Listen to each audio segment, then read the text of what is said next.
সাম্য ও সমতায় দেশ গড়বে সমবায়, এই প্রতিপাদ্য বিষয়ের ওপর এবার কানাইঘাটে যথাযোগ্য মর্যাদায় 54তম জাতীয় সমবায় দিবস পালিত হয়েছে।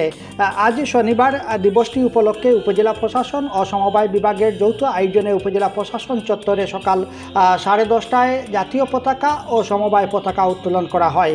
এ সময় জাতীয় সঙ্গীতের মাধ্যমে উপজেলা নির্বাহী কর্মকর্তা তানিয়া আক্তার জাতীয় পতাকা ও সমবায় কর্মকর্তা মোহাম্মদ জামাল উদ্দিন সমবায় পতাকা উত্তোলন করেন।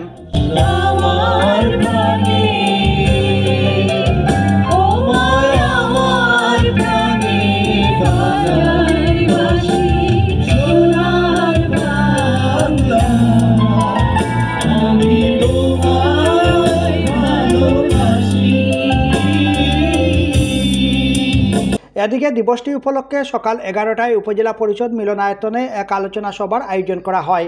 এতে উপজেলা সমবায় অফিসার মোহাম্মদ জামাল উদ্দিনের সভাপতিত্বে প্রধান অতিথি হিসেবে উপস্থিত ছিলেন উপজেলা নির্বাহী অফিসার তানিয়া আক্তার।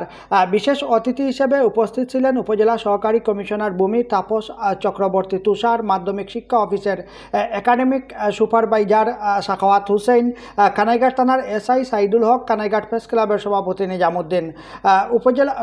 উপজেলার বিভিন্ন সমবায় সমিতির নেতৃবৃন্দ সহ সমবায়ীগণ উপস্থিত ছিলেন।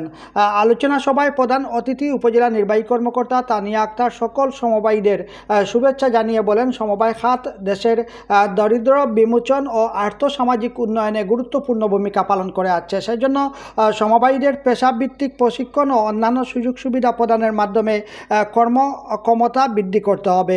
বিশেষ করে কৃষি, মৎস্য, পশুপালন, সঞ্চয় ও ঋণদান এবং কুটির শিল্প প্রভৃতি ক্ষেত্রে সমবায় ভিত্তিক অর্থনৈতিক কার্যক্রম পরিচালনার মাধ্যমে একটি আত্মনির্ভরশীল বাংলাদেশ গড়ে তোলা সমবায় সহ সকলের দায়িত্ব। আমিনুল ইসলাম, কানাইঘাট, সিলেট থেকে।